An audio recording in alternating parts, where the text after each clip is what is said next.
You're listening to the B&H Photography Podcast. For over 40 years, B&H has been the professional source for photography, video, audio, and more. For your favorite gear, news, and reviews, visit us at bnh.com or download the B&H app to your iPhone or Android device. Now here's your host, Alan Weitz.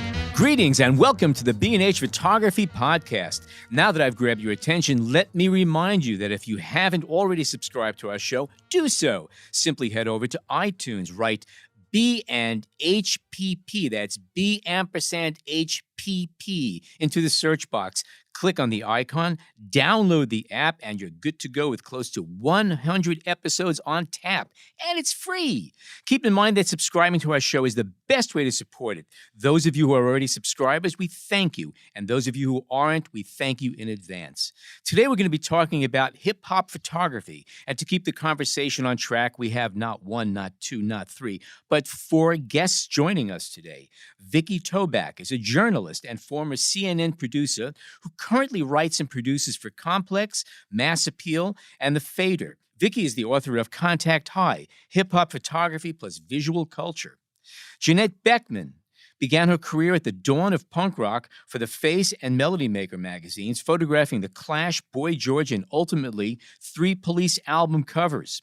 Moving to New York in 1982, she was drawn to the underground hip-hop scene and photographed pioneers such as Run DMC, Slick Rick, Salt and Pepper, Big Daddy Kane, KRS-One, and many, many others. Janette has published 4 books, and her photographs are in the permanent collections of the Smithsonian Museum and the Museum of the City of New York.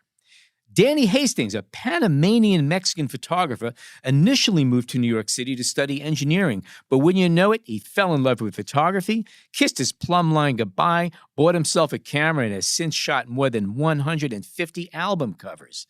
Danny's most notable work includes Enter the Wu-Tang, 36 Chambers, Big Pun's Capital Punishment, and Nas' I Am, among others. He also gets credit for directing the feature film The Love Potion. Eric Johnson was born in Newark, New Jersey. He came of age as a photographer in the New York club scene. He's created iconic hip-hop images of Notorious B.I.G., Lauryn Hill, Dipset, Lil Wayne, as well as newer artists like G Herbo and Cakes Da Killa.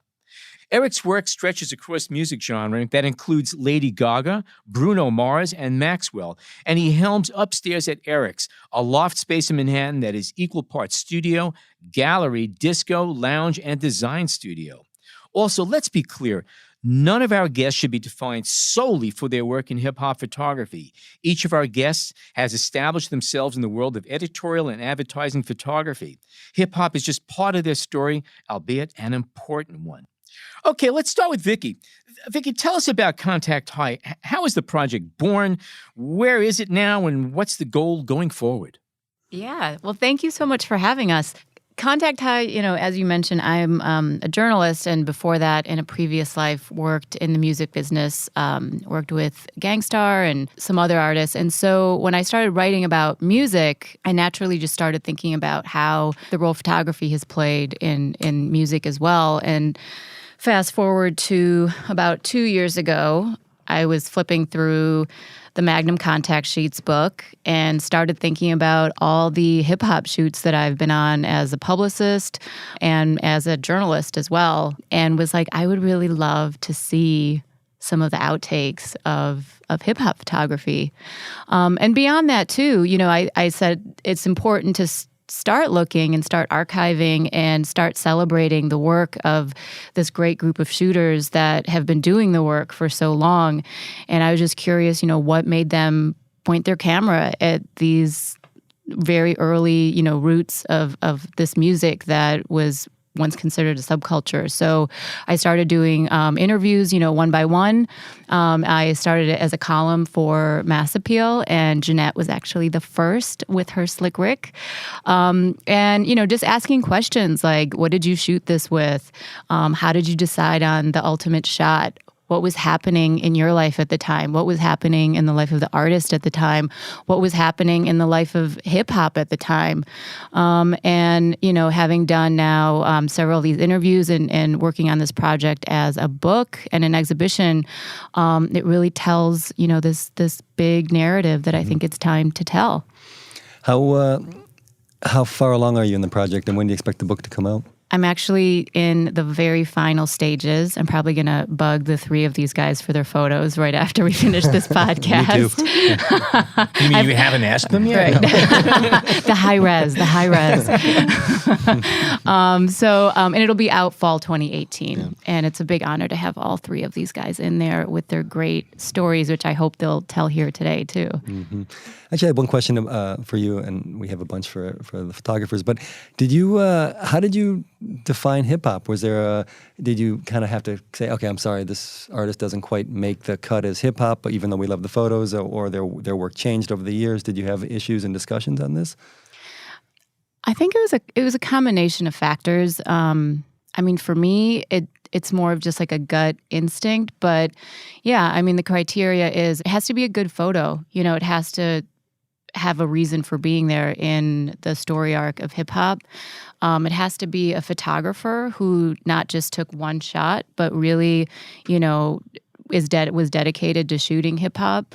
And it has to be something that maybe is like etched in the memory of hip hop fans, right, or people who love hip hop. So yeah, it was like a combination of factors. One photo on that contact sheet is an iconic shot, and the rest are alternate takes from that. That's kind of the idea. Yeah. And it's a way, you know, kind of see into the mind of the photographer, like see how they think about sequencing and, you know, working with the artist. Like I always ask, like, did the artist have any idea of how they wanted to be portrayed, and what was that like? And it's just a way of like seeing into their mind. And, you know, I think that's such a fascinating part of it that really gets lost sometimes.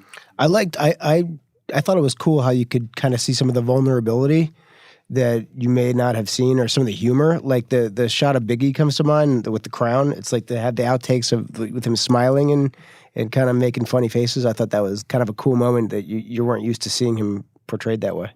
Yeah, well, it also tells the story of like how choices are made in media and people who control imagery, and how, you know, certain choices that get made then tell this story to the public. But yeah, you ask people who knew Biggie personally, and, you know, they see the smiling photo of him and they're like, that's the Biggie that we knew. And a lot of these photos were taken some for album covers, others for magazine shoots, I'm sure, and maybe a variation. But to the photographers, did you have final choice on a lot of these photos that we're seeing now, or was it a combination of record labels and artists and everything? Not always. I mean, sometimes you do a shoot and you think that's the shot, and then, you know, the art director or the record company would choose something completely different. But, you know, being a photographer, you have shows and you can show the other images. It's just so great. You know, now you can put them up on social media and websites, and people can share those. And you have copyright for most of the photos that we're talking about? Or? I think, I'm not sure, you guys correct me, but I think the law is if you took the photo, you own the copyright. It belongs to you from the moment you go click. Right, as long as you didn't sign. It away. Yeah, as long as you didn't sign it away to the record company. Right. Yeah. Has anybody here? We've been. Go ahead. Yeah. In my case, I did a lot of album. Like 90% of my work was album covers. So you do sign a partial buyout, which gave the record company to use your photographs, obviously, for the album cover and all the promotional stuff, but you kept merchandising rights. And you own the licensing rights too. Yes, right? Yes. So in the 90s, record companies were not in the business of merchandising. Mm-hmm. You know, so they couldn't take your picture, put it on a T-shirt and sell it. That was not part of their business. That was always, you know, my right to handle with the artist, obviously, because, you know, the artist will want to print the T-shirt and sell it, so it will come as an added business to my end. So, which is actually a question I had for you guys, which is, how do you guys feel when you see these images out there, whether they're done, you know, with your approval and then a paycheck that may come with it, or, as you know, there's a lot of iconic images out there, and then the people who went click are not getting a dime for it. So I imagine you see that here too. You see a lot of people kind of remixing some of these, you know. I'm not coming across any of my pictures being used like that. The artists from the 90s know the rules, and I haven't really shot anything new. Record companies right now are trying to get you a full buyout for everything, and I'm not trying to do that. So, Janette, I saw you make a face in terms of have your pictures been, have you had experience with your... So many of them. Me too. And it's not crazy. really the record companies or the artists. It's, small companies, T-shirt companies. There's an artist right now that's taken one of my Slick Rick pictures and has made a whole career out of That's crazy. reproducing it and selling it for $15,000. I mean, he's made a screen print of it. And, without permission. And I'm fine to collaborate. I collaborate with a lot of artists. I have this series called The Mashup, which I've done with a lot of graffiti artist friends. And, it's a collaboration between a group of friends. But when someone takes your image and then doesn't own up to it. And then buys lunch on and doesn't invite you. That's right, not good. exactly. And they go, oh, yeah, we got it off the internet. I'm like, yeah, but that doesn't mean to say you own it. Yeah, and I think it's something that's important to talk about from a generational perspective, because I think nowadays it's so second nature to take things off the internet. It's so disconnected from the artists. A lot of times people will see photos and so I run the Contact High Instagram, and there was a photographer, Al Pereira. He has this very famous photo of Biggie and Tupac, and I had asked him for the contact sheet of it. Fast forward, I'll skip all the in between, but on that same contact sheet was a photo, the first ever photo of Nas and Tupac, and the internet went nuts. Yeah, it was everywhere. It was everywhere. Yeah. And it was, it was a great find. It was very much in spirit of what this project is looking at archives and finding stuff that, may have been lost. But I bring it up because all the comments were like, I can't wait to make this into a T-shirt. There were 500 comments on that, on Nas's feed. People were like, yo, I'm rocking this as a T-shirt. And I was like I kept responding to everyone. I was like, let me just stop. Because I was like, this is infringement of copyright. I was like the grandma on there, you can't do that. But they weren't doing it in a malicious way.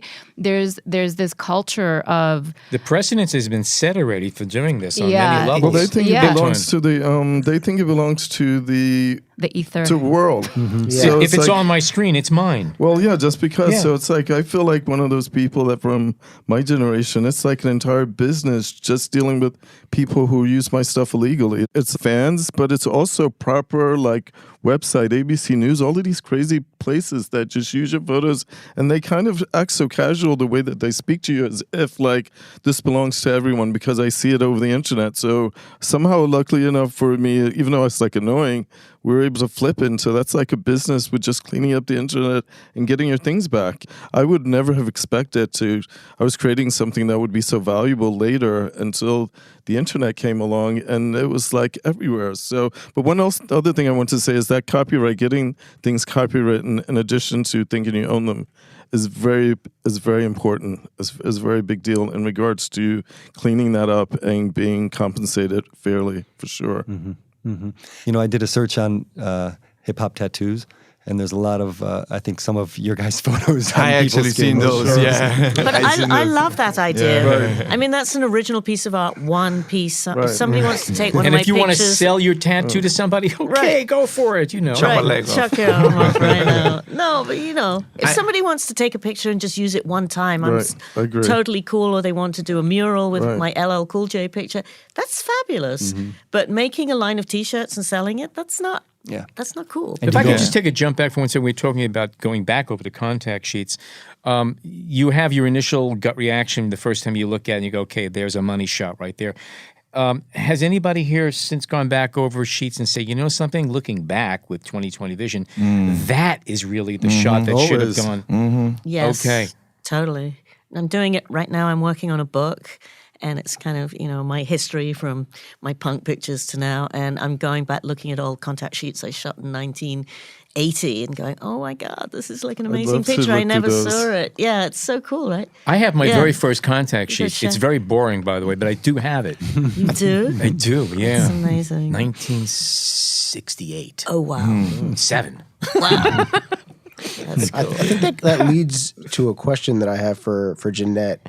Can you talk about any parallels that you saw between punk and hip hop? Well, I think there were huge parallels because, I grew up in London and I came out of art school and punk was happening all around, and it was totally like a kind of street revolution, and it was coming from, what we call in England working class. You probably call it blue collar or something here, but it was kids expressing themselves for the first time and really going against, the Queen and the way the status quo was, and just speaking up and going, this isn't right. And it was huge, and I followed that, and then I saw my first hip-hop show in 1982 and was blown away by Here that. in the States? Or in London. It was the first hip-hop show to ever come to London. And in that show was Fab Five Freddy, Africa Bambaataa, the Rocksteady Crew, Futura, Dondi, Rammelsy. Like, it was an amazing... The Double Dutch Girls. The Double Dutch Girls, exactly. It was an amazing show, and we'd never seen anything like it. And then I came here that Christmas, and it was all happening. And it was the same thing. Kids, as far as I could see from, poor communities, the Bronx and Harlem, and the place was a mess, the economy was bad. Kids were speaking up and talking about their lives, and it was a total parallel to me, and I was just fascinated by that. Did you feel a part of the scene? I mean, I guess this is a question for everybody that I wanted to ask. Did you feel like you were part of the scene that you were photographing, or did you feel like a documentarian coming in, or just an artist being hired? I probably, being me, didn't really think about it. I was just here, kind of in it, and I was obsessed by it, and everybody, it was actually great for me coming from another country, because, I'd go to the Bronx to photograph some, Africa Bambaataa, and they'd be like, where are you from? You ain't from here. And I'd be like, no, I'm from London. And they were like, what are you doing here? And we'd have this dialogue, and it helped me get to a lot of places that maybe if I was an American, I wouldn't have been accepted so easily. Interesting. So, I was... I guess I'm always a little separate because I'm not born here, but I feel like I was definitely embedded in it. Danny, what about you for example, with Wu-Tang Clan? Were you in the scene? Were you hanging out? I feel similar to her story. I'm from Panama. Yeah. I was there until I was like 15. I came when I was 16, 17, and I became a man here. And I started taking pictures very early. I come from very humble beginnings, you know what I mean? I grew up poor. I didn't have a lot, and I sort of, when I came here, I landed in Jackson Heights. So I became part of the scene. Yeah. Hip hop was all around me. I was living in the hood. I was taking pictures of all my friends. So yes, I was accepted pretty quickly, I became, all my friends were, Black and Latino. I started loving the music. However, when I was in Panama, little does she know, she was a huge inspiration for me because I was a fan of rock and roll music before hip hop happened for me. So I was listening to all the Police albums. I was listening to Rush. I was into everything that was being imported to Panama. I had three of the albums that defined my teenage years, and one was Señora Bondada, I think, Yep. She shot that, and Outlanders the More, I had that too, and I was the kind of kid that will read everything on an album. Like, I will go, not just the cover, but I will also try to play music. I play the guitar, so I will try to play Message in a Bottle, and I will try to play, every breath you take. And I really thought I was going to be a musician. We brought a couple of guitars in here. We'd like to bring it on. So, I fast forward to the story. I had those albums for 5 years of my life. I came here and I was, and when I had the chance to shoot an artist, I think, I was very, conceptual in terms of putting albums together, and, lighting wise, I was very into my lighting just because, the work that I had around me before I shot hip hop. And Eric, I want to ask you, did you look back to earlier types of photography, earlier music photography, or anything like that? You know what? It's like so funny. I feel like I don't know what to say because he has my story. Seriously. When I was, when you were asking about like the parallels, it was. Now I look back and it's very interesting now. But it's like when I was a teen, I would come on the PATH train from Newark to New York City when I was like maybe 14 or 15, and I was obsessed with going to record stores and bookstores, and specifically obsessed with the England punk scene. So it's like that was something that was so not familiar with. Being in Newark, it wasn't like, but it was something I was really obsessed with, and so I just go there and hang out for like hours, like as a kid, like, and check out a lot of the stuff that Janette had done. So it's like that I went from there to hanging out at Sleeping Bag Records when hip hop did start becoming a thing, and I was listening to Red Alert and those DJs, and somehow I got connected to this girl at Sleeping Bag Records, and it's like once again it's like I start seeing Janette's images everywhere, and I'm just trying to get that first gig, you know what I'm saying? But I would hang out there for Janette, ever. right. So yeah, that Who knew? I feel like as far as being more connected, I feel like more connected as later in life than to a scene. Like before, I was kind of like showing up on shoots and doing them. I feel like my style later became more like a point and shoot type thing, where I kind of am more like involved in the culture than I was back at that time. That's why I don't feel like I have so many behind the scenes shots the way that a lot of my heroes, I look at their photos and it gives me like peaks, and I feel like that's totally my style now, but in the beginning. Who are some of those heroes? Who are some of the folks you would think of besides Janette, of course? Well, I mean, I don't know. I mean, to be totally honest, I'm sure there's a lot of people, but somehow because our lives kept like crossing, I know her name, but I didn't really sweat like photographers to know every person that shot those photos. That you know what I'm saying? But I just happened to came across Janette like often enough to be like, okay, I know who she is. Well, Vikki, are there any photographers you can think of that maybe started as part of the crew, or part of, maybe they were a musician and they went away from the music to become a photographer, that kind of came right out of that scene? Well, I know like J. Rue has really gotten into photography, so I hear he's a photographer now. he's a photographer. Good one too. Yeah, he lives in Berlin now, and No way. yeah. Ricky Powell, yes. I mean, I think there's a lot, like, when I interview the artists now and from back then, they're more now into like archiving the story of the band, like DJ Premier. Like he's like, I really need to gather like a proper archive on Gangstar.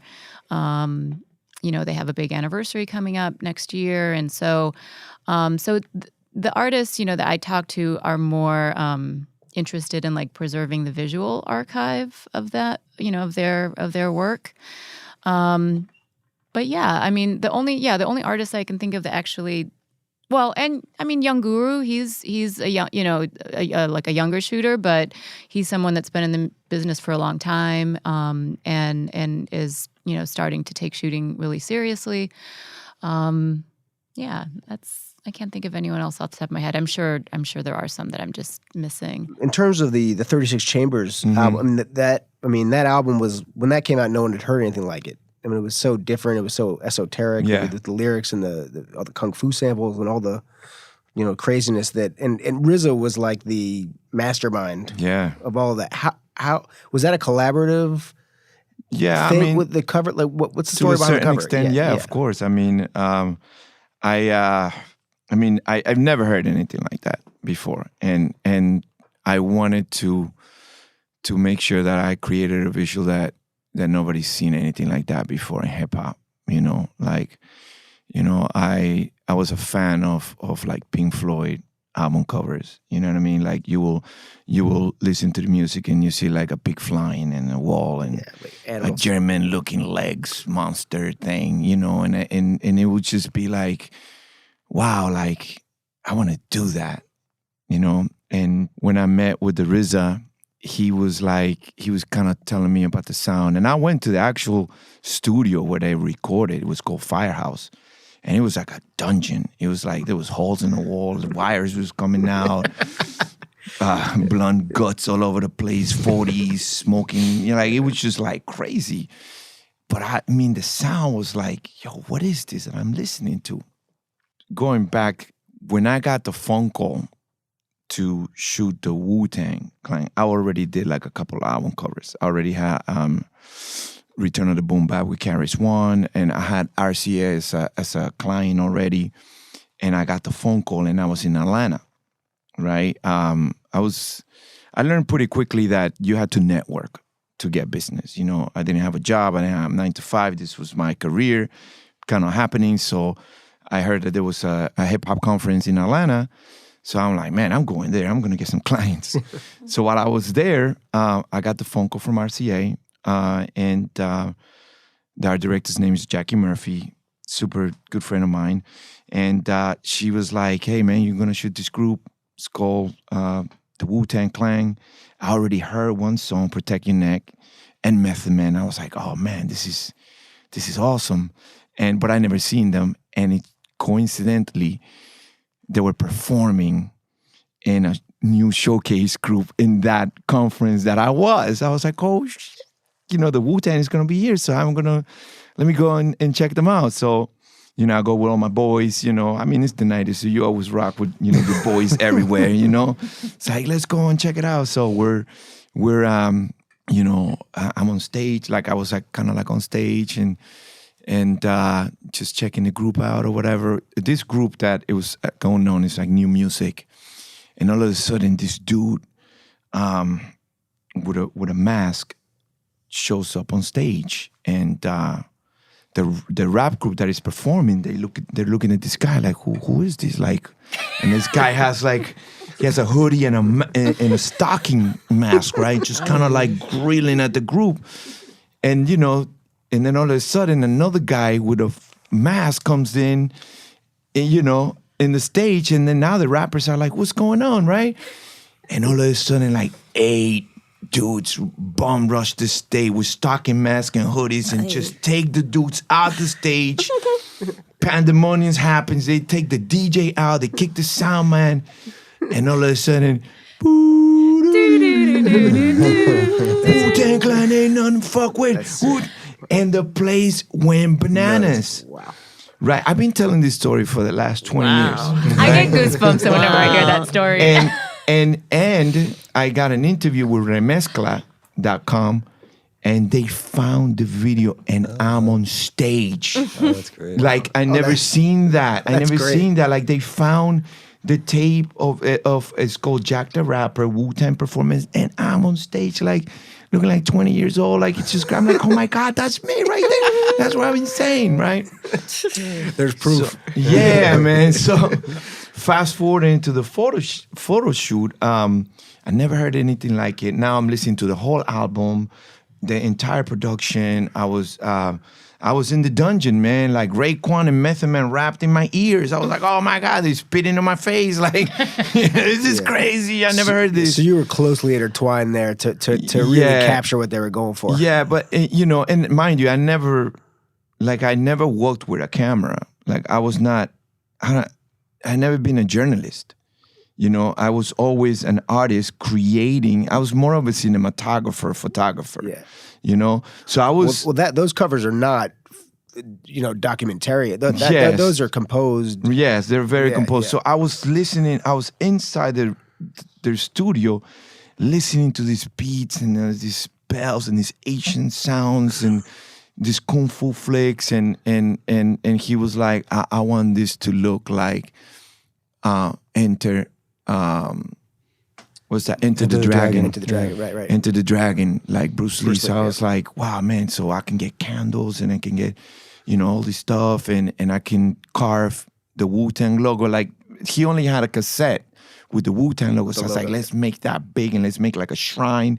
And it was a collaborative idea. And, you know, because I came from like a very visual stimulating sort of background, I wanted to do that for hip hop.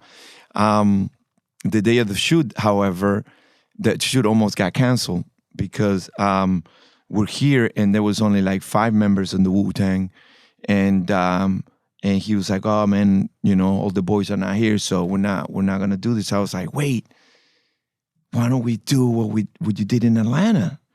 So he was like, "What do you mean?" I was like, "Put a stocking mask on and just come like you bum rush that stage." If I was not in Atlanta at that point in my life, that cover wouldn't happen. So yes, I was part of the culture, and I also was, doing something different, and I got the chance. I mean, and he was like, "All right, you mean like not short faces?" I was like, "Yeah, you're the Wu-Tang Clan. It's the clang. It's not." And he went with it, and the RZA went with it. It's like, "All right, let's do it," and we did history. Wow, right there. that's a great. That story. the album sort of, it's one of, I think, Rolling Stone's 25th most influential albums. Oh yeah, I mean, of all times. absolutely. Yeah. I mean, And I it's think isn't it like a Wu secret as to who is actually the photo. like Oh, yeah, what yeah. Yeah. So obviously, if, RZA, who if was indeed it is any of them at all. No, yeah. There's 5 of them. yeah, because you don't. Yeah, it's obviously RZA was there. RZA was there. Old Dirty was there. Inspector Deck, Ghost, Raekwon, and did I say Old Dirty? You did, yeah. And the GZA.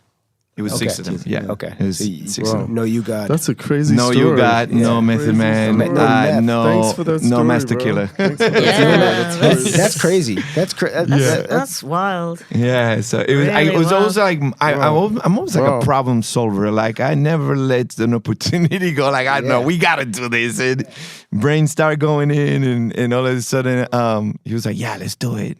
Wow, great story. We're going to pick up with more from Danny, Eric, Janette, and Vikki after a break. Stay tuned.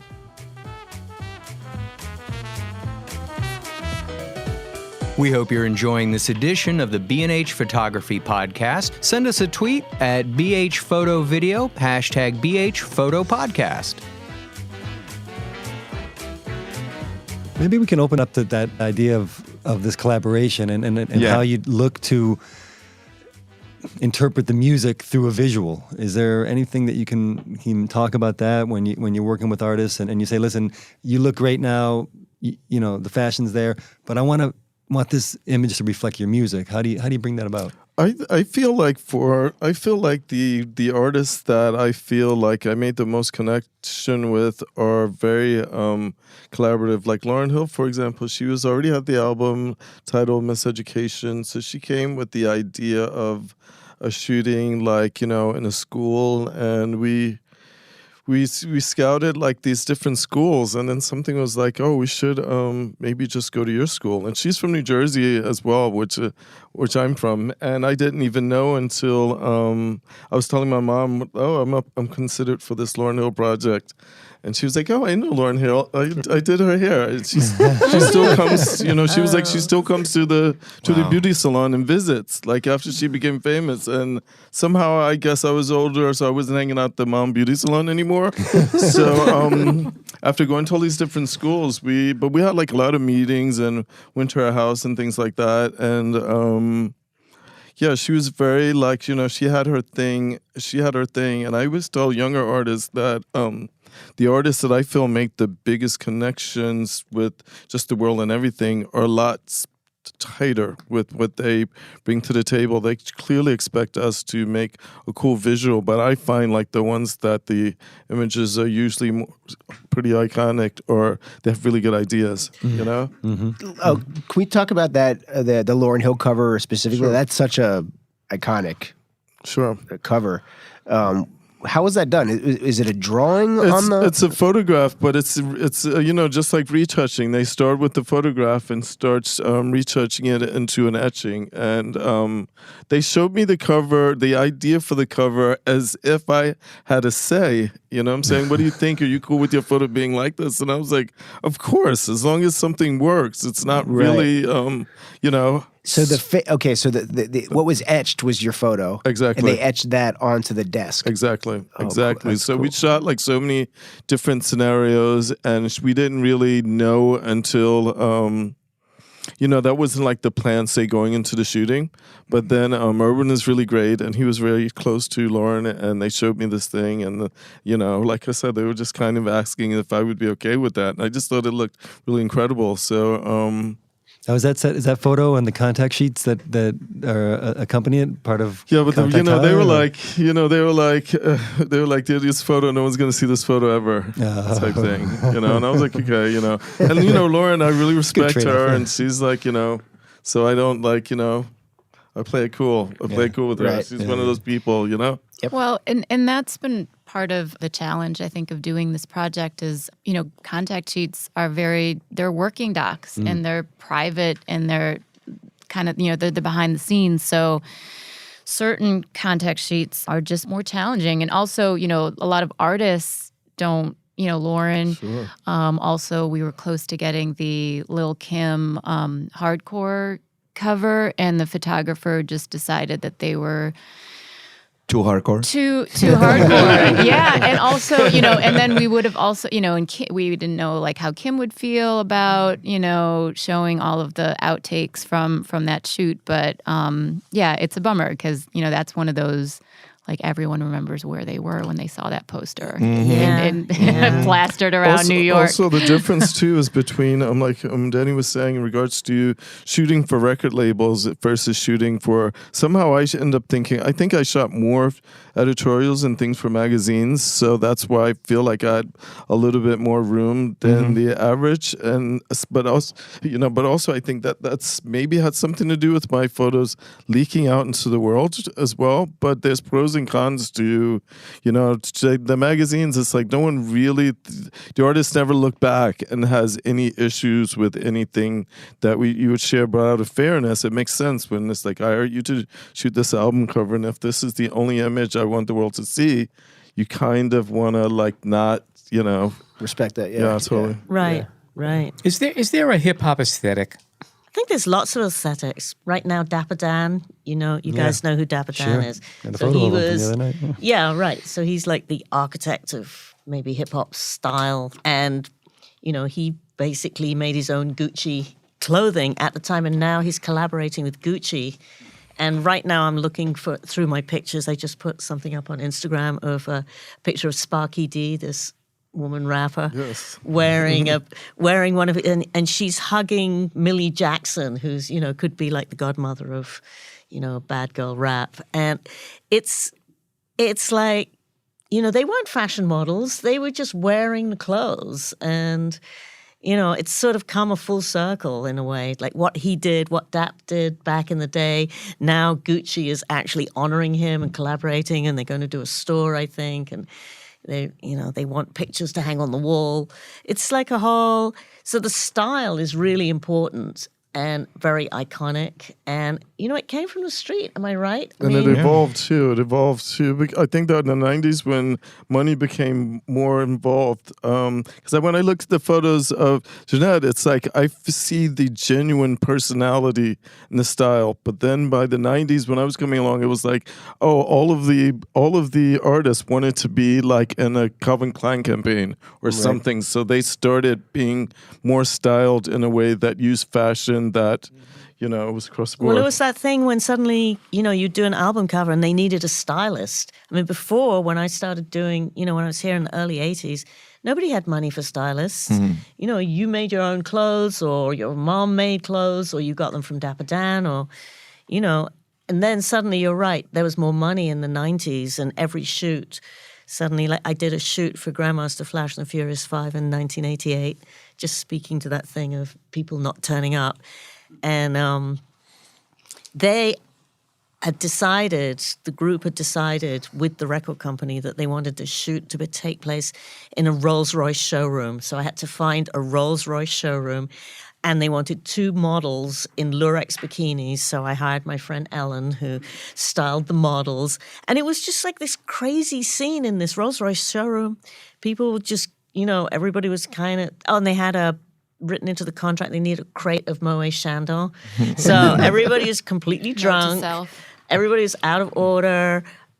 Cowboy hadn't turned up. He was AWOL somewhere. Nobody knew where. So we had to put one of the roadies in his jacket. And then there are these 2 girls standing in these bikinis. And the guys are like running around, and Melly Mel's got his whip. And it was like a crazy scene. But it wasn't something that I personally had created as an idea like you. It wasn't like I thought, oh shit, those Pink Floyd covers. I know what you're talking about, by the way. Those are amazing. I think a big moment when it started to change was when Puffy and Bad Boy started to come up, that's when you kind of started to see, the mastermind that was Puff with imagery, thinking about like what his artists were going to sound like, but also simultaneously what they were going to look like. And you had stylists, like that often, like Sybil Penix, who did, I think she did the Jodeci cover. Yeah. She did, a lot of styling for Mary J. Blige. I mean, she started as Puffy's assistant. And so she kind of knew his aesthetic and then like started, coming up like Mary's whole look, Tim's hat to the back, baggy clothes, like Pele, all that. Like, I feel like that moment really is when like the stylist and the thinking about like what's the album cover gonna look like, like what are the brands, you had like Groovy Lou, you had Groovy.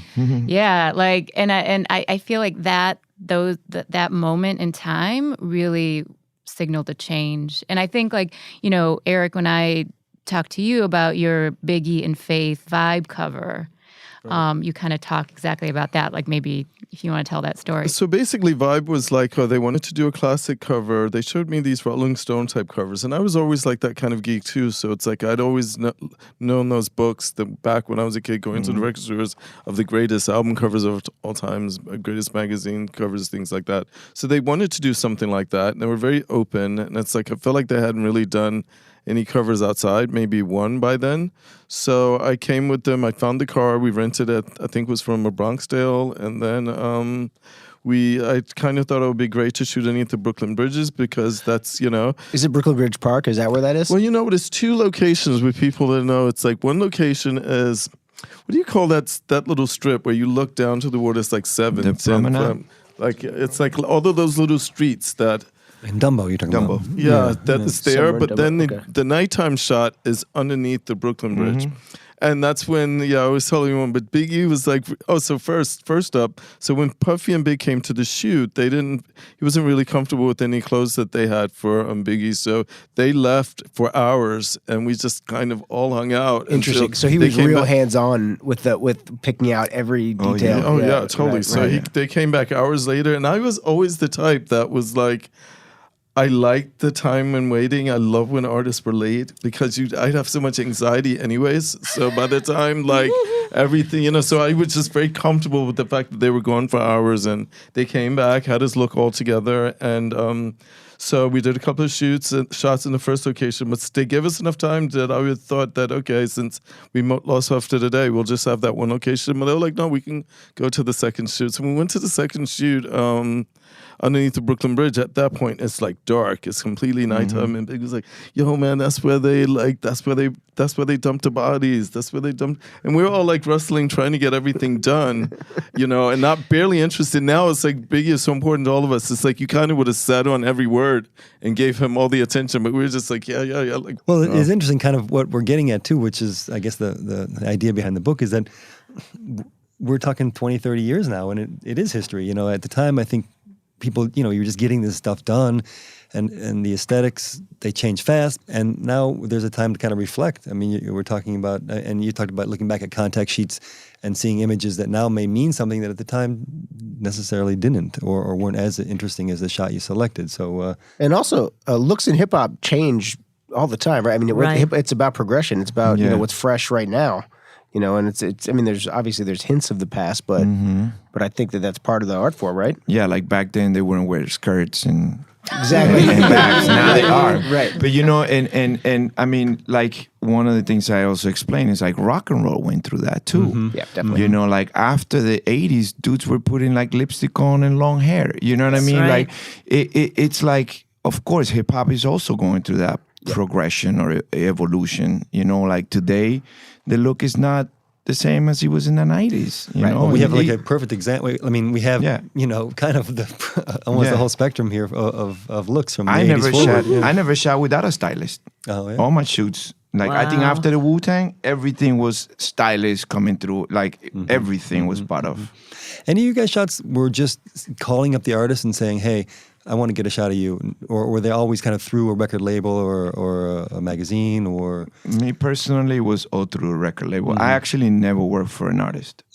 I always worked through with a label. The label will contact me first, and through the label, I will meet the artist. Like they will arrange. I was kind of like a big deal back then. No, they will arrange the meeting, and I will meet the artist in their office and stuff like that. So I never met the artist before. That probably gives you a certain a better deal of credibility when dealing with the artist, because if it's just you and the artist, you're kind of equals, and they can kind of control. I heard horror stories. Yeah, whereas if a record company says, this is who's going to be photographing you for our product, Right. that has to give a different context to it. And when the artist will see my work, then we're like, oh yeah, I want that guy. You know, that's the guy that I wanted, or whatever. And it was I went straight for the music industry. But the time has changed too, right? Oh yeah. Now I feel like I'm more connected to artists than labels by far. You know, so absolutely. That's a change in the music industry, though. to some Yes, degree, yeah. totally. By the time it was like, okay, a publicist is like, I don't think my artist should be seen like that. I was like, oh, that's not exactly the imagery that I feel like I grew up when you would have a point of view. So I feel like it kind of made sense that in some ways that kind of made things crash and burn in a sense too. Now it's like kind of full circle where artists are in control of their own vision and everything, and basically with social media, see you on Instagram and hit you up and say, yo, I wanted you to do photos, and vice versa, you know? And things don't have to be okayed. They just put them up, right? Yeah, totally. Yeah. Like some of my latest work has been with he's right, like with artists. Yeah. Because number one, artists, I think when they respect you, now they respect my work in terms of like, wow, you're legendary. I like to work with you. And I work with Taylor Momsen from the Pretty Reckless. And she wanted to basically, have a full buyout. She wanted to do that. And we negotiated, right, in terms of like me negotiating with her and then me getting some residuals back for merchandising, like directly with the artist. And she has like 1 million followers, you know what I mean? So for me, it's an amazing time that I couldn't do that back in the 90s, right? And today record companies are not really interested in that because they want a full 360. Right. So he's right. Things are changing in terms of like now I can deal with an artist and be like, this is what I want. And they respect it, And having access to their social media, it's almost like the artist is more valuable than the label. Absolutely. Yeah, absolutely. That's Some of these artists have 1 million followers, and think about it. You strike a deal with them, you sell T-shirts, you get a residuals. That's going to be some good money. Yeah, absolutely. Yeah.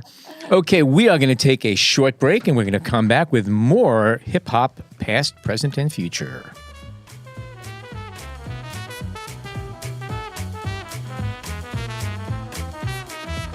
If you'd like to reach out to us with your questions or comments, email us at podcast@bhphoto.com.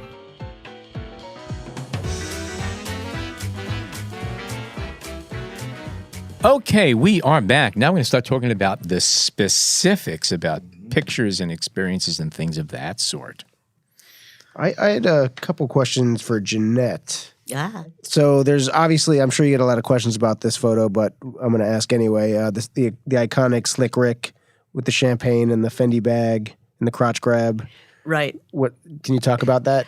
Well, that was I was hired by Def Jam to do a PR shoot for them, for Slick Rick, and he's British, and his whole style is kind of like something I was very used to seeing because I was living in Streatham when I was in London, and it's right by Brixton, and it's that kind of, Jamaican style of a sort of a smart, kind of almost mod-looking suit and a tie, and Totally. the beret. He looked really good. So we decided to have him come, and I'm very much. I don't like posing people, so I would have my studio set up and I'd have my little mark on the floor, and we gave him a bottle of champagne and we're hanging around chatting and listening to music and throwing it down, and Bill Adler, the PR's there, and we're chatting away, and, he's drinking, we're all having a good time, and then I'm like, okay, so let's take the picture, here's your spot. And I've got my camera set up. I don't really use a tripod. I'm like more free flow. So I go, just stand over here. And he just put his bag down on the floor, and he was still holding the bottle of champagne, and click, I took the picture. And it's it's just a moment. It's a moment in time, and I feel like it's so him. He's grabbing his crutch, and he's got this little smile on his face. It's just so hip hop to me. Absolutely. And, you know, I kind of love that, you know, it was really about our relationship at that moment, really. Was that grab and that look at you, or was that did he take several shots with that pose? You know, there was just, well, you wait till you see the contact sheet. There's a few shots, but that one is the one. There's no doubt about it. It just has everything in it that said, you know, everything about that moment. And, you know, how we were in the studio. We were just relaxed. And he was just like, yo, that's it.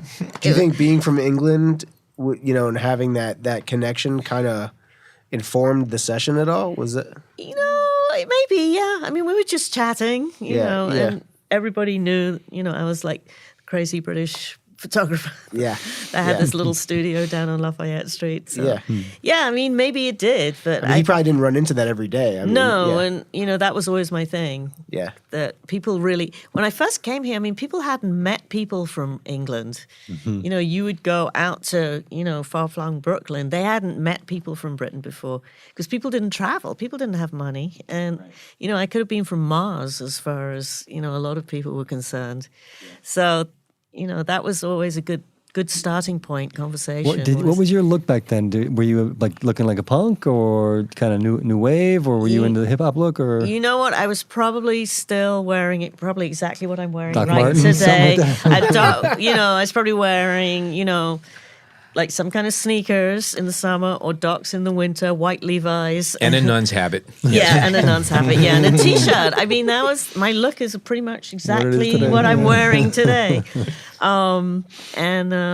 You know, in the winter, after 1988, when I got my Def Jam jacket from Def Jam with my name on it, embroidered in it, I would be wearing that all the time, of course. Oh, yeah, definitely. And what were you shooting? You shooting Hasselblad? I was shooting pretty much everything on the Hasselblad. And so and I'm very minimal with equipment. I never wanted to have a lot of equipment. Partly I'm small. I don't like carrying a lot of heavy stuff. And I never had the money to buy a load of cameras. And I just thought, you know, no insult to the guys, but it was like a boy thing to have, you know, I got 8 lenses and I've got, you know, here's my long lens and here's my other camera and I got the, you know. Freudian. I've got the XT. So you do understand then. Yeah, Okay. I get it. You understand. I Okay. totally get why you guys need that. Yeah. I do. But we women, we don't need not to rock that. disrespectful. But you know, it's all that. So I don't mean to disrespect you guys. No, I'm kidding. You know. We have to compensate. handle it. It's Yeah, compensation. It's not your fault. But I just, you know, that's exactly it. But I just had like one Hasselblad body and some backs and a Polaroid back. Even for the street stuff? Even on the street? Yeah, and I would go on the train. I mean, when I did that picture of Run DMC out in Hollis, Queens. That was tell about that was that my one. next question there. Oh, shall I? No, keep Shall I do going. it? A commission for the Face magazine, which was like a really iconic, I have to say, British style magazine, style music. You guys, I'm sure, all saw it. It was great, and I'd worked on it from the very first issue, and they knew I'd moved here, so they were always calling me. And they're like, "Oh, there's this new group, Run DMC." And I didn't know who they were. 1984. Here is a phone number. Just call this number. So it turned out to be Jam Master Jay's mom's house, I think. They were like, "Hi, you know, I'm Janette, I'm from The Face." You know, and then what's that? It's a British magazine, we want to come to. And they're like, "Okay, you know, come, you know, next Tuesday, meet me at the Hollis Queen Station." And I didn't know where Hollis was. Not being from here, I didn't know what type of neighborhood it was going to be. You know, I was used to going up to the Bronx and Harlem and whatever. So I just jump on the train with my Hasselblad, and I've got the backs all loaded because I was, you know, ready for action. And got out at Hollis, and there's Jay, and he's like, "Hey," you know, walks me down the street. And it's like this beautiful tree-lined street. Looks, you know, like some really nice kind of suburb, nice houses. There's a bunch of guys hanging out by a car. And I'm like, "Oh, hi, you know. You look great. Just get a little closer." I took the picture, and that picture is maybe one of my best pictures, I hate to say, that I've ever taken. Hopefully I'm trying to aspire to do something better still. Always aspiring. But I really love that picture because it's such a moment in time. Like, some people are looking at cameras, some aren't. The styles, you know, it's got Adidas, it's got Gazelles, it's got, you know, what everybody's wearing is very iconic and classic. Kangols. and it's like dappled sunlight. And it was sort of a turning point in a way because, you know, before you thought of hip hop as coming from the boogie down Bronx, you know, burnt out buildings, and then suddenly you're on this sort of tree-lined street, and there's cars, and people are dressed nicely, and they've got like a little mixer. And Well, you feel family. You know, you feel family, neighborhood. You feel those kind of bonds. Yeah. Totally, and it really did change everything. And it was so crazy back in the day because you just had this phone number of someone's house. You didn't know who you were calling. There was no cell phones. There's no, you know, internet. There's no way of getting in touch with people, you know. So if that person isn't there, you know, that's it. That's the end of that. So it was always an adventure. Yeah, you really get the sense that, you know, they're in their hometown in that picture, like, and, you know, doing what they usually do. Right, exactly. You know, It's got a very natural feeling to it. It's just that, you know, I always feel like I'm sort of somewhere between a documentary and a portrait photographer. So you just want to capture that moment. Can I actually throw that question out to you guys about posing people? How do you feel about it? How do you do it? Any tricks? What do you think? I mean, it depends. Some people pose really good, and some poses just don't. You know, like. So even amongst performers, you find some of them are hard to have in front of a camera? Yeah, really? Yeah, absolutely. I feel like you got to kind of understand the artist that you're shooting. Some people are timid. Do you guys listen to all the work of the people that you shoot? I mean, did you try make a point of it? Well, I mean, because I did album covers, I had to definitely listen to. But let's say a person like Nas, for example. Nas... It takes him, from what I remember, because I only shot him like 2 times, it takes him a minute to like get acclimated with the set, you know. So, you know, I'm not going to have somebody like that posing right away. You know what I mean? I let him sit down, I let him chill, let him chill, and then we talk, and you know, you get the conversation. Maybe I get him more into like a pensive state, like thinking about something and reminiscing and things like that, and all of a sudden you start the chemistry, because as a photographer you're kind of like a movie director too. Like you have to get the subject, you have to capture that moment, you have to direct them, get them comfortable. Some artists, they already come ready to go, ready to pose, ready to, and then they might have that flashy attitude and that they want to portray, and I capture that too. So I kind of. Any stories about having to kind of tell somebody to kind of, enough of the flash, enough of the pose, I want the real you, and how do you kind of remove those layers? Yeah, well, when I shoot, I will do like maybe like 4 or 5 sets in one day, you know. So I will have plenty of time. I used to have like a little sort of.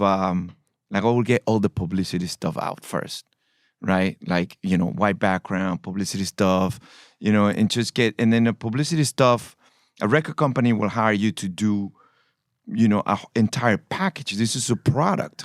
You were shooting a CD cover, a product, right? So you had to kind of like cover. What's a CD? Yeah, exactly.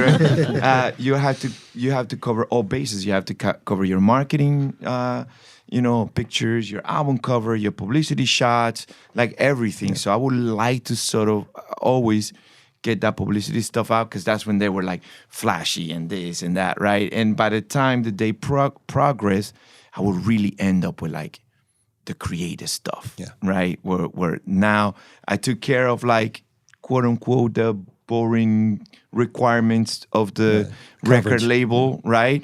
And then all of a sudden now I get to play, so I will get lighting and this and that and more conceptual towards the end. Hopefully by that time you know the person better. Yeah, and by that time, I mean, it was like, you know, 10, 12, sometimes 14, 16-hour days. Yeah. So you were talking about Nas. Can you talk about the I Am album cover? Is that just any stories there? Or? Yeah, I was always doing crazy stuff, man. The concept came from his first album and second album being a boy in front of the projects, and then the second being a man, and then the third album, the art director was like, we really want to do like him as a king, like, you know, and the idea was like King Tut, right, the sarcophagus, and I was like, oh man, I got this great sculptor, and his name is Dave Cortez. Today, Dave Cortez is one of like the top toy sculptors of the world. Like he does everything from the Hulk to Spider-Man to everything. Just Google him; it's incredible. So I hired him then to sculpt that sarcophagus face, and the process was to put clay in his face, and we did. Nas was really with it, and it was something different, and we put clay on his face. But like after like 5 minutes, all of a sudden he started like kicking and jerking and stuff. It was like the clay was going on his nose because apparently like we didn't, or Dave didn't set up the cotton like with the straws, and it was going through the straws, and it was like, oh wow, we were almost killing Nas. Yeah, man, and we're like, oh man, we had to get the clay because it was also getting hard because it's like a quick drying clay, and then man, we had to get that shit out of his face, and it was like, Really? We didn't kill Nas. He's okay, thank God. That's hilarious. He was a great sport. We did it again. And man, yeah, man, that could have gone the other way. Wow. It could have gone wrong fast. I have a question that's it's not specific to hip hop. It has to do with the fact we've been talking about. You guys started off shooting for LPs. Yeah. Where you have a 12 by 12 inch canvas, and then it goes down to CDs, which is a quarter that size. And now we're dealing with little thumbnails that, okay. Do you find that your approach to photographing these musicians has changed now that you have a smaller vehicle to portray? In other words, as the picture size comes down, you can't get as elaborate and detailed. You have to deal with stronger, bolder shapes and a simpler content, visual content. You can't squeeze too much information into a small area.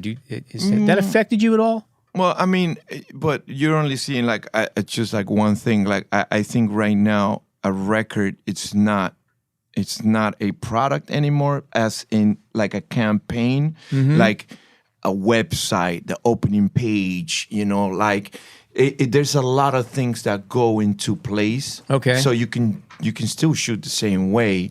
Yeah. I don't think like, a record right now is like, it's just, I think it's a whole campaign, a whole. So you still get to play and push the the envelope. you still do, All right, absolutely. good. For sure. And, someone's going to put it up on the screen. It's going to be the size of your computer screen, which could be bigger than 12 by 12. Yeah. And I just miss seeing them in the window of Tower Records. I really do. Because that used to be so hot. Man, You'd walk tell out and me like, about it. there's my EPMD cover. Wow. Man, that It was was great. Well, and also being able, to turn them around and see what's on the back. Yeah. A lot of times the photo that was on the back, like Danny, your Hard to Earn cover was Guru and Premier on the front, but on the back it was like the whole Gangstar Foundation and seeing, Absolutely. I used to love, the inside sleeves, the back. Yeah, definitely. One time going into what she's saying about Tower Records and Virgin Megastore, I had 3 records at the same time, in the 42nd Street, where they have 4 spots. 3 of the records were mine on 42nd Street. amazing. And I was like, and I took a picture. Like, you understand like how amazing that felt going into a record But was store? it deflating with the end of the day you had to still swipe your Metro card to get on the train?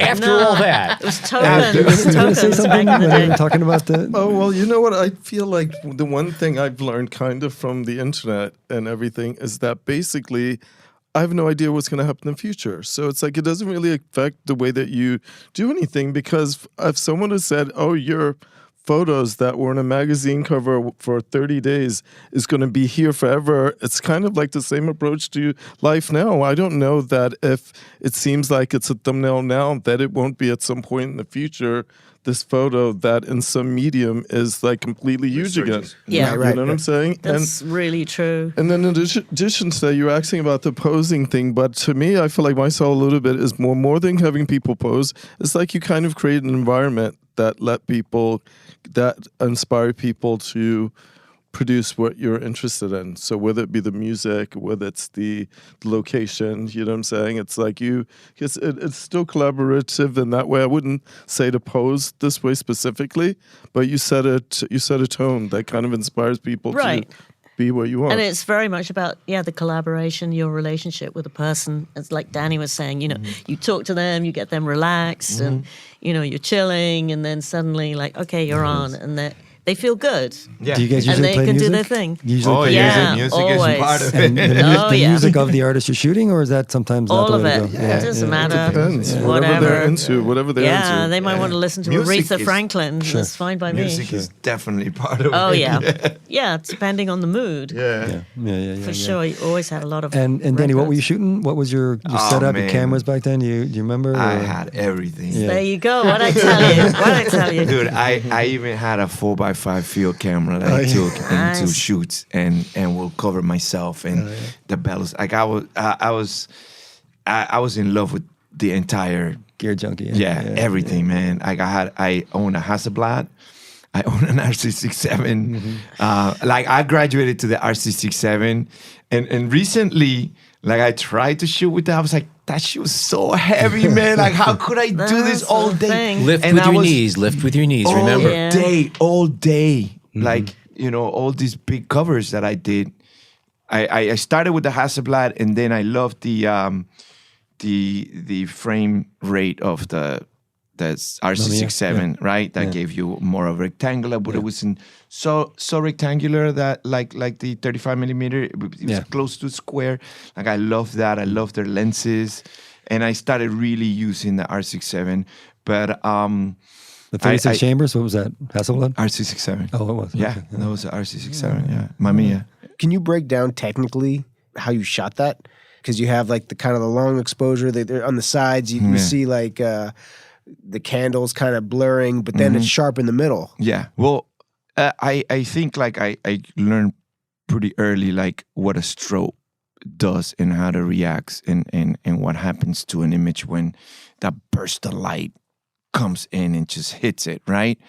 And I was doing a lot of experimentation with strobe and available light and sunsets, and I will be like the first one to bring like a Norman 400B, which was like a first portable, strobe that you'll carry on your shoulder, and then Laughably portable by today's standards. right, I've laughably, owned 3 of because them. you will only get like maybe 40 pops if Yeah. any, like you will. And even before that, I actually will take like a mashed potato, right, and put a cable to the thing and move it outside the camera to use it as a strobe, because I understood that once you remove that strobe, then all of a sudden you have studio lighting, because Once you get off the camera. Yeah. once you get off the camera, man, you have creative lighting, right? Yeah. So when I got to shoot the Wu-Tang, I already had a clear understanding that when the strobe goes off and you have that shutter speed open, all the available light will also It'll be recorded onto it the will film. be recorded. It will change the image, right? So I will shoot in the dark. I will shoot in the dark, and then whatever available light I will let that sort of play with the image, right? So in that particular shoot, the candles were available light, right? The strobe will go, and then everything will be in the dark, and then I'll sort of will move the camera a little bit to give it so the candles look moved, right? And then there was also, I had tungsten light in the back pointing towards the logo. So there you have like, that also will look blurry a little bit, but the guys will look sharp because that burst of light will come through. You'll get that. And since you're shooting in the dark, it will not get affected. So that it was a combination of shutter speed, aperture, and like how steady I can hold the camera. I will always kind of shoot, I will say very open, like 5.6, f-stop, and then because then I wouldn't have to on the shutter speed, I could go like maybe a half a second or not so long of exposure, not so long that because once you pass a second, then everything is too shaky, right? So I would kind of play with that, a combination of that, and then magic will happen. What are you shooting now? I'm a 5D fan. 5D? I was always a Canon guy. My first camera was the Canon A1. Till this day, I have it, and I love it. Cool. And then as I started, switching to digital, I started kind of selling all my film stuff, and I got into 5D. I love the 5D. Wait, do you have the new the Mark IV? Yeah, I have the Mark IV. Yeah, and once, and I don't know if they share the same feeling, but once this 35mm camera started also giving you the possibility to shoot video, I never went back. It's almost like technology caught up with me. And I say that because I always wished when I was shooting the Wu-Tang that I could have recorded that with video, with a good video, because the video that was available back then was horrible. It was like security cameras today, right? So, right? So I always feel like, wow, man, if I would have had that 5D back then, right, to record what I saw, right? And today, once video came in those cameras, man, I was like, I started shooting movies, I started shooting videos, and now I'm more of a cinematographer than a photographer. But Eric, I know I read that you said you only shoot digital, if they pay you enough, or was that the phrase? I mean, only because basically I just never really figured it out. And it's like I always felt super talented with the camera. And it's like whenever I shoot something digitally, I felt like I was crap as a photographer. So just based on the way that it came out, made me not really go down that route. And so even as far as films, I've been shooting 16mm movies. So, I mean, it's like even with moving imagery, I still film everything pretty much for the most part. How much of an effort is it to keep shooting film, though? Is it? I don't know. That's what people ask. But in a way, I think because they're like, oh, is it expensive? But I think because I never really stopped, I can't really tell the difference. I don't have like a lot of expensive digital equipment either. So I don't know if it balances out or anything, but I just kind of like, in addition to bigger budget things, I've also always shot like a lot of things that were little to no budget just because I was inspired. So you just kind of find a way you create a style in a way that kind of supports you being able to do something that's got a smaller budget sometime as well, So, I mean, if that means like sometimes you shoot like so little film, like one roll or whatever, or...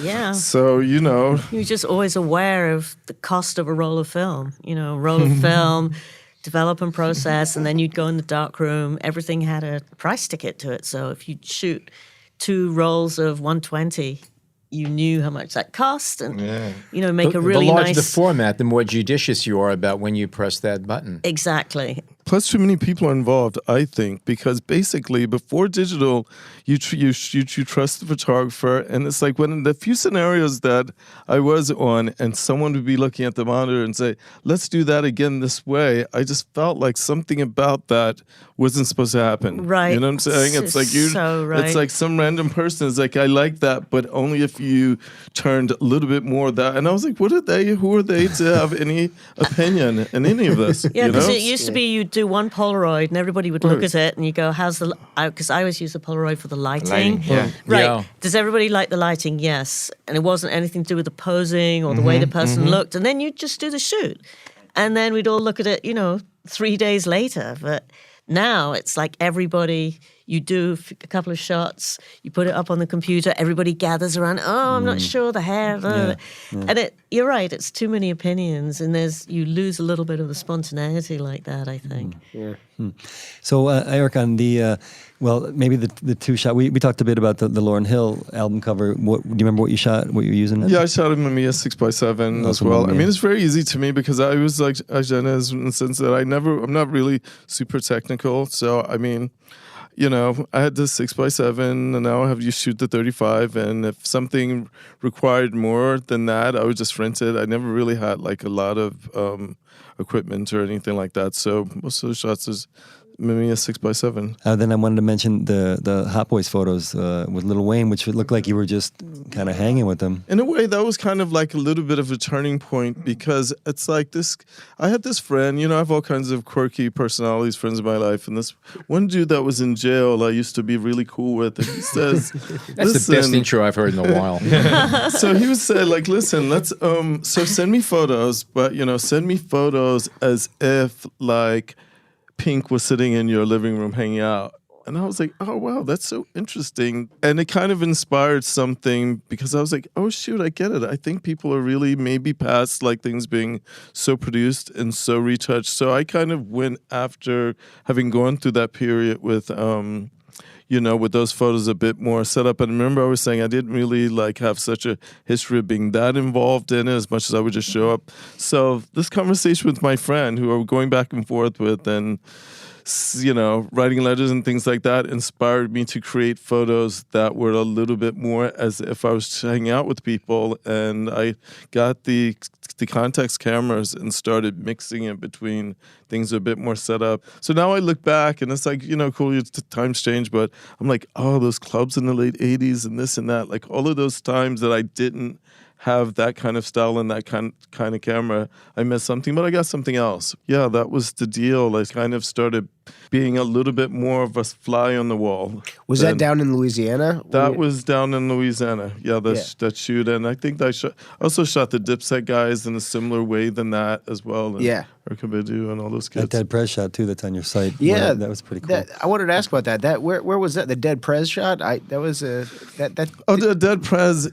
Oh, that was either for Dazed and Confused because I think I worked for the Face too, but I think that was after they collapsed or something. But you know, those magazines like that, which were my absolute favorite, and they never had any kind of budget. I just feel like it was like, okay, let's meet up. And I feel like those guys were very like, you know, they're deep and they're like, oh, I want to shoot in like, say, like a record store and a bookstore.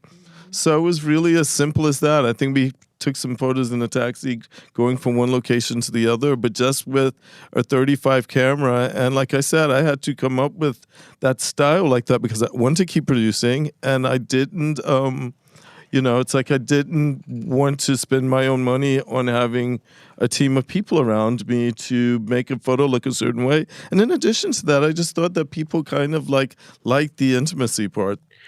Especially the Dipset shot, because you don't really see pictures of them like that.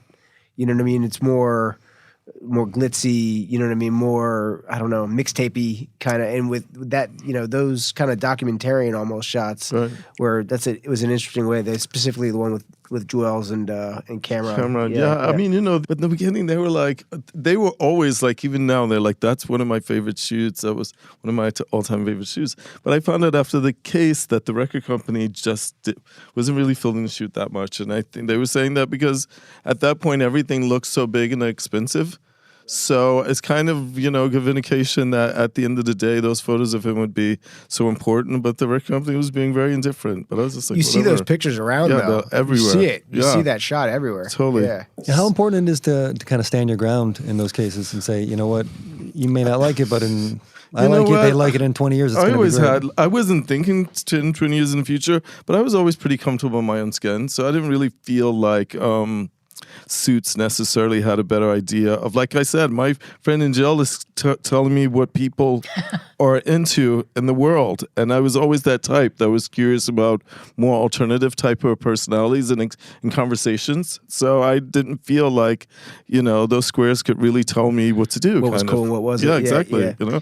Can you talk about the Aaliyah vibe? Okay, so the Aaliyah was basically, everyone thinks it's for Vibe because basically... Oh, that wasn't for Vibe? No, it was shot initially for Entertainment Weekly, and that was like in there 2001. That was before she passed away. And, you know, I just felt like there was something about, it's interesting that Aaliyah, and I you know, there's so many of her fans that I've become friends with online, but it's like basically it's as if like they all think that, Leah and I had this really like big history, but I know that there was photographers she'd worked with more than me because I'd only met her that one time. And so I shot her for Entertainment Weekly, mostly because I was like interested in Leah. So I was like, I'll shoot her for anywhere. So we shot that photos, and then she passed so soon afterwards. So, but before then, before she passed, she hit me up and wanted to see the contacts, you know, and I sent her the contacts, and she marked which ones she liked. And for someone who didn't know her, like compared to those other photographers, I felt like in a weird kind of way, she left me to tell part of her story with, okay, this is what I like. And then she passed away, and those photos became, you know, her followers became so attached to that shoot. But that was just our one exchange, you know? And then because I'd worked with them and I had a good relationship with them, they knew about the shoot. So they were like, oh, we're calling in photos of Aaliyah because she just passed away. And so that photo clearly became a bigger photo in the context of a magazine cover, became bigger than the inside story that Entertainment Weekly had done, that they kind of took the shoot from Entertainment Weekly and owned it, kind of, you know? So it ended up on that was like the memorial cover, right? Yeah. Are there any photos maybe like this that you never expected to be as big as they were? I think most of them. I mean, you know, because you're just out there taking pictures. You know, you're doing it, you're in it, you're in the moment, and you never really expect that 30 years later, some of these things are going to be, you know, labeled so-called iconic images. Right. To me, it's amazing to have that history. Or maybe this is maybe the classic cheesy question, but is there one photo that you might look back and say that's the photo that I'll, you know, the hip hop photo anyway, that I'm going to be remembered for? Or that's a photo the one photo? I mean, in my case, that Run DMC and Posse picture is just, to me, it just is a lot about the way I work. Yeah. You know, it's documentary, it's a moment in time. Turns out, you know, they weren't known at that point. They weren't a big group. You know, a lot of the groups that I shot and I'm still shooting now are not big. You know, were not big at the time. So I think maybe that's my shot. Yeah. Danny? I mean, I think undeniably the 36 chambers, it's what people mostly sort of gravitate to. I do have a lot of contenders, you know, on the portfolio, right? But that's a personal favorite? Wow. I would have to say the Jeru the Damager. You can't. The Sun Rises in the East, because if you go back into that, it kind of has like. It was based on a wordplay that he did before that, like blowing spots like the World Trade Center. And this was like 1993, way before 9/11. And in the picture you see almost like 9/11, the image. But, you know, I mean, this is like 10 years before. So it hits home pretty like crazy. I have phone calls like, oh my God, you predicted 9/11 on this picture. Like, and it's kind of crazy and scary, you know? Yeah. Like when you see the album cover, you're like, it kind of looks like 9/11 10 years before it happened. It's funny. So that one. There's a lot of hip hop imagery that took place in front of the World Trade Center. The World Trade. It was like, it was very symbolic, you know, I personally did like 20 photo shoots in front of World Trade Center. Yeah. Absolutely. Wow. Yeah. Eric? I don't know that you know what, it's like when I'm asked a favorite, I kind of feel a lot more, I think, detached from my images than other people do that are looking at them.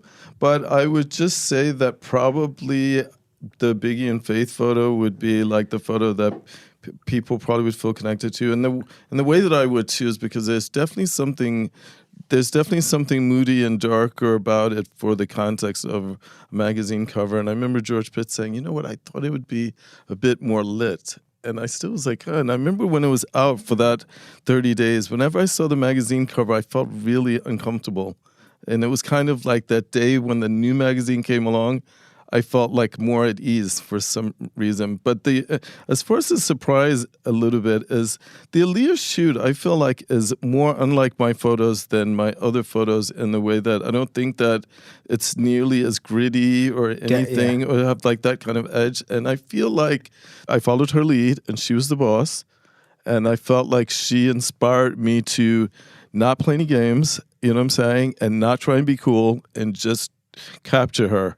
And that was my only shoot, I feel like, in a way that's really like that. So for the kids to be so attached to it, I'm like, you know, I definitely believe in feeling my way around in life as well, though, you know? And I think that's a classic version of that happening.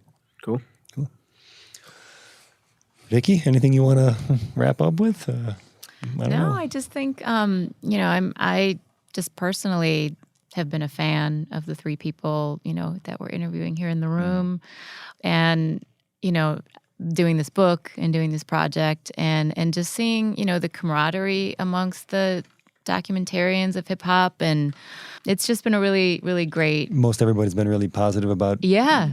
I mean, some And they, examples. and they recognize each other's work. And it's for the most part, they realize that they were part of this building this big narrative. So it's just been really, really great. And, I'm looking forward to the book and traveling the exhibition. And Is there a publishing date yet, or is that too far out? It's October 2018. October, so about a year from now. Oh, Yeah. Okay. Wow. Yeah. Okay. All right. Well, we'll do an encore presentation. Yeah, thank about a you. year. Yeah, absolutely. Yeah. Cool. All right. Okay, that's another show for the history books. By the way, if you like the history of music and photography, don't forget to check out the podcast we did with Lynn Goldsmith, which is a terrific, terrific show. If you want to see additional visual content pertaining to today's show, you can visit the following sites. We have JanetteBeckman.com. We have DannyHastingsPhotography.com. Upstairs at erics.org and contacthighproject.com. You guys want to throw anything else into that? Where you're going to be? Where you're showing stuff? New things coming up? We were talking earlier about the in regards to people ripping off your stuff and putting on T-shirts and things like that. So basically, we flipped from being offered deals to put our images on things to starting our own company, apparel company. And so we are starting a big launch with the images of the Notorious B.I.G. and Faith from Biggie's estate. It's all official. Everything's cool. And we were doing something with the Lee as well. But so I met this really great designer in Berlin, Stefano Plati, who's doing the design. And we're collaborating with him and Biggie's estate. And then ultimately we're going to put out a lot of other fun visuals. So That sounds cool. pretty psyched about that. Is the brand have a name? Yes, Upstairs at Eric's. There you go. Upstairs at Eric's is the clothing brand, and a lot of that stuff is pretty much designed and being sampled up now. It's gonna be beyond like just T-shirts and hoodies and things but it's gonna be really officially designed fashion clothing. So that's gonna be coming out in the new year. Cool. Sounds great. Cool. Nice. Danny? You could check me on Instagram, Danny Hastings. And I'm finishing my second feature. I do comedy.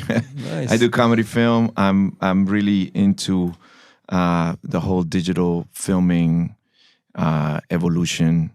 I'm really enjoying the fact that you don't have to wait for people to give you money. You could just do it yourself. With the camera.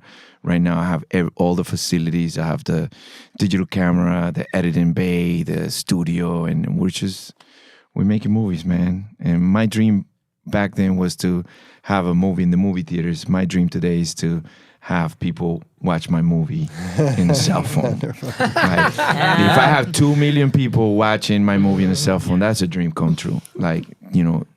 It's evolving to that. So check me on Instagram, Danny Hastings. You'll see what's coming. Cool. I have a exhibition on November 3rd opening at 212 Arts, which is on Avenue B and 4th Street in the East Village. And it's hip-hop screen prints, legends of hip-hop. And I've kind of arted up my old archive, and they look really different, and they're looking pretty beautiful, and there's a box set you can buy, and so I'm excited about that. That's The coming prints? up. They're screen prints? They're screen prints. I'm working with this guy, Gary Lichtenstein Editions, out in Jersey City, and we're making it's edition. So How big are they? Check that out. some of them are like 30 by 40, and some of them are 11 by 14. So Cool. something for everybody. Nice. Sounds cool. Yeah. That sounds Would you have like some of the Clash stuff in there? No, I haven't gotten around to the punk stuff yet. That's the next on, edition. Right now, it's just strictly hip hop at this round. And your books and stuff, everything can be found through your website. Is that the best way to find stuff? Most of my books are sold out, but obviously follow me, Janette Photo on Instagram. Okay. That's it. There you go. Instagram's the way. All right. Thank you so much. Okay, well, awesome show. Thank you, Vikki. Thank you, Janette. Thank you, Danny. Thank you, Eric. Thank you, Jason Tables and John Harris, as always. And thank you all so much for tuning in today.